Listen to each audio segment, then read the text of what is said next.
Hey, I'm Paul from the Ripcordz, and this is my anecdote. So one of our first tours we ever did, we were going through Northern Ontario, and one of our first shows was in Sault Ste. Marie. We played this place, and it was a Saturday night, and we played this place, the Purple Lantern, and it was like this amazing show. We had no idea why it was so good, because nobody knew who the hell we were. But we had this great show, and then afterwards it's like, okay, let's have a party at the guy who promoted the show. So we go down his place, and he lived on this main road in Sault Ste. Marie, and so there's no place we could park there. It's really almost like a highway. So we're like, well, how will we park? And we're driving around trying to find this place. We go around back, and we're looking, and we finally found this huge parking lot.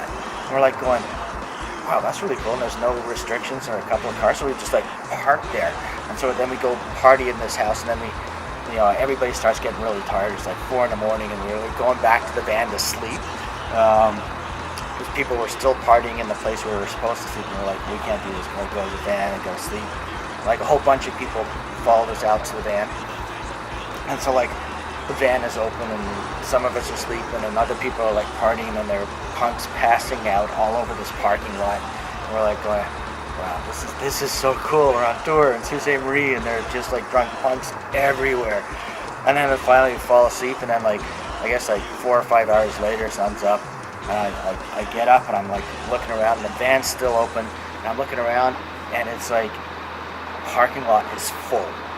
Just packed, and I realized that we played Saturday night. It's Sunday morning. We're in a church parking lot, and there's it's just packed with all these people going to the Sunday service, and there are all these cars, all these people walking around, all these cars, and the only place that there were any parking spots left there was some punk that was passed out in the parking spot, and then all these people walking by with their little kids, getting them around all the kids, and making sure that they didn't see all these terrible punks who were passed out their beer cans everywhere. And we're oh my god, yeah, I hope they don't call the cops. I don't want to be thrown out of Sault Ste. Marie.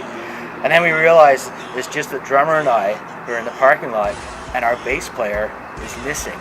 And we had to play Thunder Bay that night, which is 7 or 8 hours away. And so we're okay, we've got to find Danny. Where the hell's Danny? And then we're well, he's probably still at the party house. So we walk over to the party house, and we didn't know where the party house was, because all the houses kind of looked alike, and it's on this long street, and there's no longer a party going on. So we're well, what the hell do we do? So it's well, we kind of know the street, so we just started knocking on doors, and every time somebody would open the door, we're I don't suppose you have a French guy who doesn't speak any English passed out in your basement? But yeah, and fortunately, I guess they were used to this house. The second house we knocked on, it was yeah, it's just, yeah, that's 2 doors down. I know the house. So we get to the house, and we're knocking on the door, nobody's answering. So we just open the door and walk in, and there's punks passed out all over the place. Go down into the basement, and we have to drag a girl off Danny, who's still asleep, on the couch or on the floor, or he was really low down. And we had to yank him out of Sault Ste. Marie. So that was our first show ever in Sault Ste. Marie. And ever since we've gone back to Sault Ste. Marie, we've had great shows. We're going back in a month again. So we'll drive 1,000 kilometers just to play Sault Ste. Marie, because it's been an amazing place for us to play for 25 years. And that was my end.